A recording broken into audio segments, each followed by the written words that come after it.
Hi, Gratefuls! Thank you very much for stopping by here at Keith and Charlene TV. I am excited to teach you once again. And for our topic for today, I am going to discuss active and passive voice. Now, madalas itong itinatanong sa mga entrance exams, sa mga colleges and universities, and also sa mga licensure examinations such as LET, yung exam ng mga teachers, at saka civil service exam. Now, yung active and passive voice mukhang simple lang, pero kung hindi mo alam, sayang naman yung mga points. Diba? And kung gusto mong malaman at medyo hindi ka pa confident sa sarili mo sa topic na yon, stay tuned! Every sentence has a voice. It can be active, it can be passive. For you to understand better, I will show you examples. Rose painted the room. The room was painted by Rose. Isa sa mga pangungusap na ito ay active voice. And you are correct. Ang active voice natin dito ay Rose painted the room. So, alisin muna natin yung isa. Focus tayo dito sa Rose painted the room. So, based on this sentence, you will notice that the subject or the doer of the action is Rose. And Rose, it is located at the beginning of the sentence. 'Di ba? Makikita ninyo na kung sino ang gumawa ng action ay nandun sa unahan ng pangungusap. Yan ay isa sa mga katangian ng active voice. Rose is our subject. Painted is our verb or ito yung salitang gawa, ano yung ginawa niya. At ang ating object ay the room. Now, I know that you are familiar with the subject and the verb. However, for the object, it is the receiver of the action. Ito yung nakinabang dun sa paggawang naganap. Ito yung tumanggap ng action. So, si Rose yung gumawa, anong ginawa niya, nag-paint siya, yun ng ating verb. At ang object natin, ang nakinabang dun sa ginawa ni Rose, ay ang room, the room. So, makikita ninyo na sa active voice ay meron tayong sinusunod na pattern. Makikita natin na mauuna ang subject, and then verb, and then object. Unang-una palagi ang subject kapag active voice. Another example, the family enjoyed the movie. What is our subject here or our doer of the action? Of course, the family. Okay? Ano ang ginagawa nila? Ano ang action na naganap? Siyempre, enjoyed.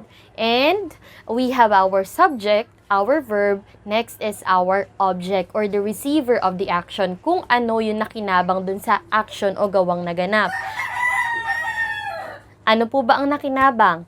That is correct. Of course, the movie is the receiver of our action, so our object is the movie. That is active voice. So, mas maiintindihan ninyo kung ano ba yung pinagkaiba ng active at ng passive voice kapag nagbigay na ako ng example ng passive voice. Ayan, bago natin puntahan ng passive voice, tandaan muna na ang pattern ng ating active voice ay subject, verb, and object. Tandaan niya na, subject, verb, object. So, paano naman ang passive voice? Now, earlier in the active voice, we are following the pattern of subject, verb, object.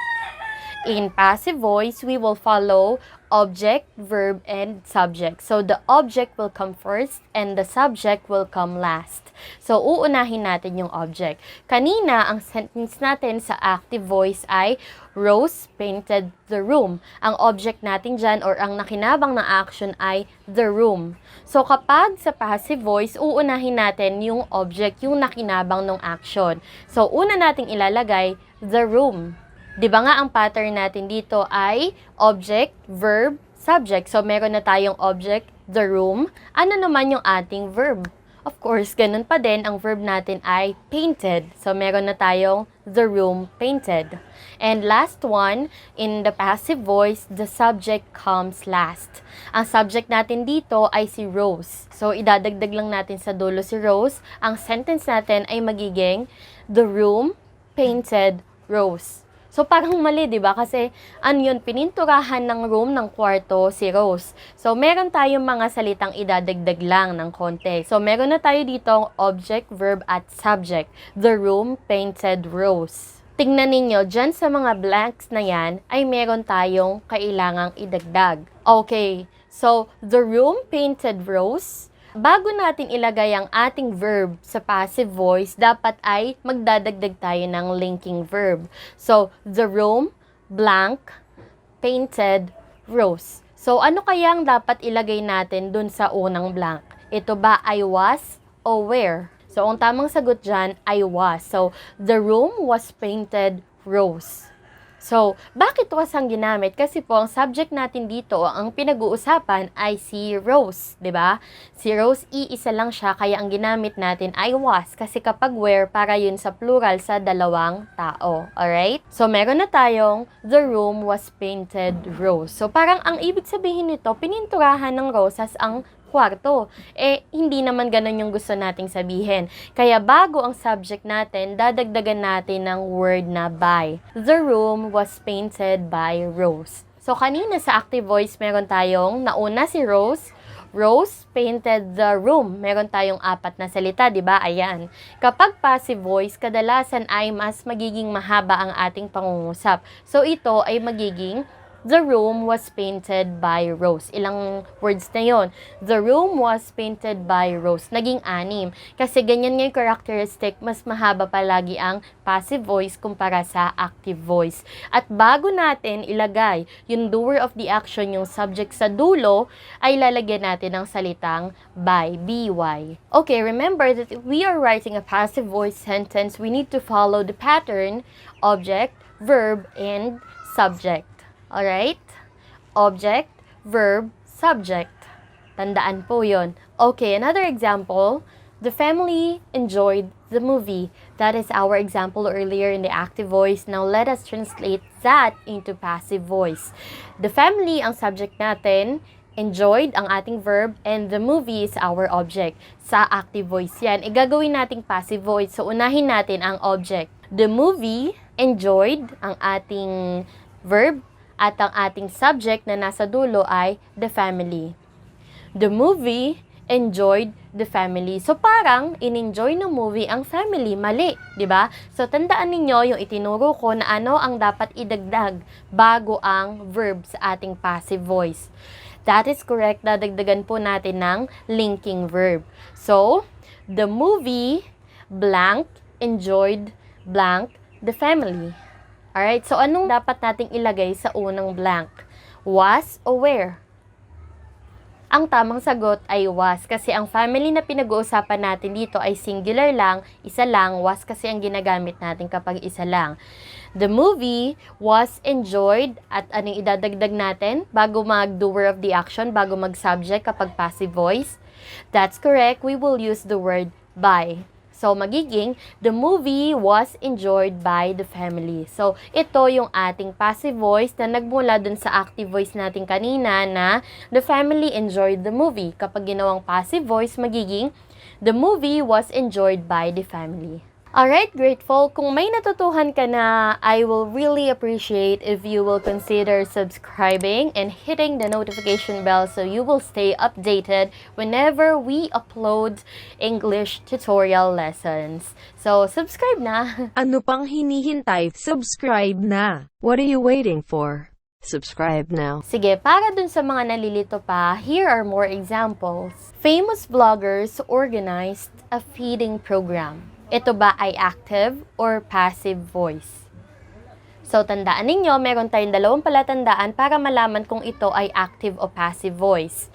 Una, kadalasan kapag may word na by or by, yan ay passive voice. Okay?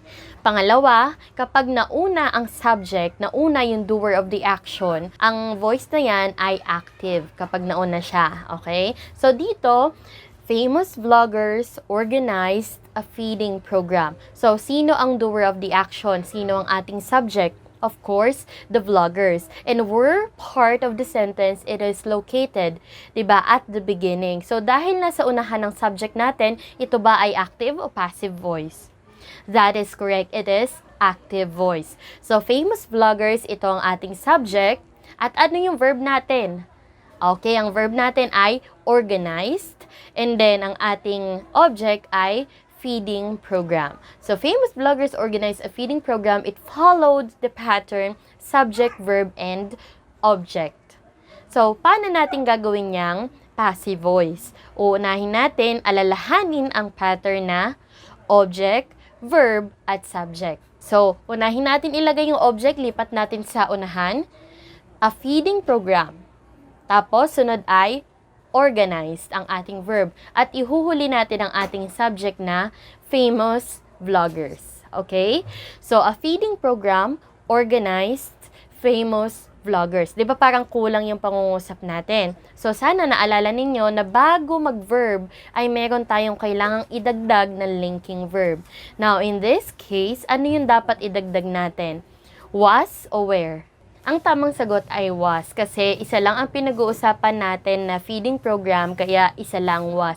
Kung dalawang feeding programs iyon, where ang gagamitin natin. So dahil isa lang was. A feeding program was organized. Ano yung idadagdag nating word dito? Bago yung doer of the action. Tama yon, dadagdagan natin ng by. A feeding program was organized by famous vloggers. So, tama po yun. Nagawa na nating passive ang active voice na sentence. Kapag nag-exam kayo, medyo may mga items kayong ma-encounter na ganun. So, mahalagang alam ninyo. Alright, next example. I was taken to my first concert by my older sister. Is it active or passive voice? The correct answer is passive voice. So, let's try it the other way. From passive, gagawin nating active. So, tignan natin yung passive voice sentence natin, di ba? I was taken to my first concert by my older sister. So, who is our doer of the action? Sino ang gumawa ng action? Older sister o I? Ang tamang sagot ay older sister. And mapapansin nyo din na nasa dulo si older sister kasi nga ito ay passive voice. Pag passive voice, nasa dulo ang subject, doer of the action.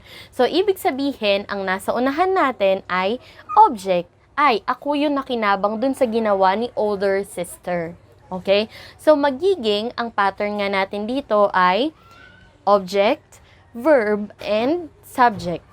Ngayon, babalik to din natin, gagawin nating active voice. Uunahin natin ang subject, verb, and object. Unahin natin ang subject. Sino nga yung doer of the action? Si older sister. Okay? So, susulat natin dyan, my older sister, and then, ang ating verb, kopyahin lang natin, was taken, tapos I, kasi di ba ikaw yung object, nasa dulo na, to my first concert. My older sister was taken to my first concert. So, tama na, nagawa na natin yung pattern sa active voice na nauna yung subject, and then verb, and then object. Pero parang may mali. Kasi, di ba, my older sister was taken to my first concert. Ano ba yung dapat nating baguhin? Tandaan na kapag active voice, kailangan ay mas konti ang words nito. So, magbabawas kung kanina nagdagdag tayo ng linking verb para maging passive voice, ngayon magbabawas tayo ng linking verb. Ano po ba yung linking verb natin dito? Tama, yan ay ang word na was. So, aalisin po natin yan. My older sister taken to my first concert. Pero parang mali pa din yung taken. Aalisin natin yan, papalitan natin ng simple past tense lang. Gagawing took. Magiging, my older sister took in my first concert. Pero parang may mali pa din. Ito, tingnan nyo yung pronoun I na yan. Tandaan, katulad ng tinuro ko dun sa mga naunang videos, na kapag I, ginagamit lang natin yan sa umpisang bahagi ng pangungusap. Kapag nasa gitna o nasa dulo na, ang gagamitin natin ay me. So, magiging, my older sister took me to my first concert. So, sounds good na ba? Oo, tama na yung pangungusap natin. My older sister took me to my first concert. Yan na, nagawa na nating active voice yung kaninang passive voice. Ayan, kung may kakilala ka na sa tingin mo kailangan din nilang malaman ang tungkol sa active and passive voice, pwede mo tong i-share. Click mo lang yung share button dyan sa gilid. And, para malaman ko kung meron po bang natutuhan ang mga gratefuls and my students around the world, let us have our short quiz. Prepare your 1/4 sheet of paper. Joke lang. I-prepare nyo na ang comment box at pwede nyo isulat doon ang inyong sagot. Alright!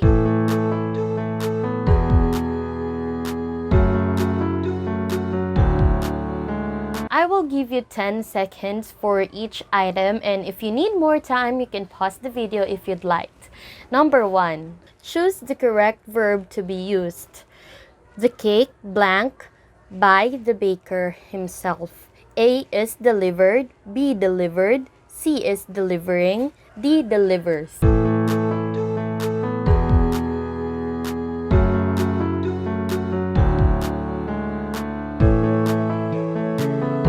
Number 1, the correct answer is A is delivered.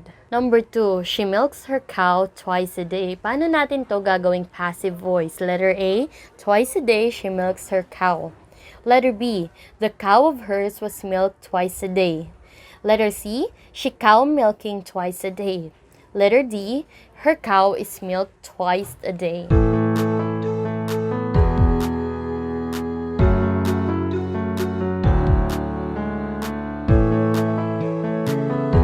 The correct answer is letter D.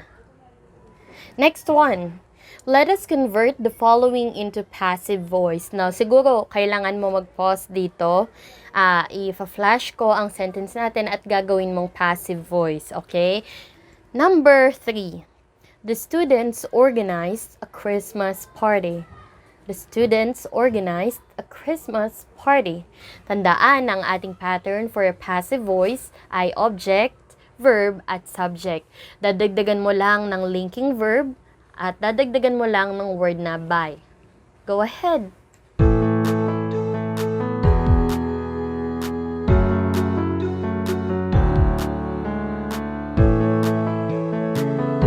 The correct answer is, a Christmas party was organized by the students. So, nakuha mo ba ng tama yon? Kung hindi, try mo tong pang-apat. The teacher sends a lot of emails every day.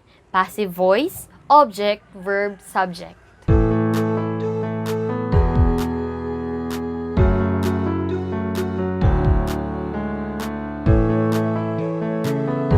Number 4, the correct answer is, a lot of emails are sent by the teacher every day. Okay, for last number 5, now we are going to make it the other way around. From passive voice, we will make it active voice. Romeo and Juliet was written by William Shakespeare. Romeo and Juliet was written by William Shakespeare.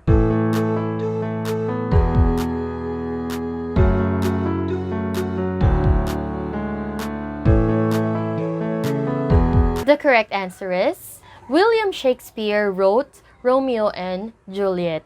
Now, from active na ito yung dami ng words niya, naging passive ito, nabawasan natin ng linking verb na was at nabawasan natin ng word na by. Alright, Gratefuls, thank you for staying and learning with me today here at Keith and Charlene TV.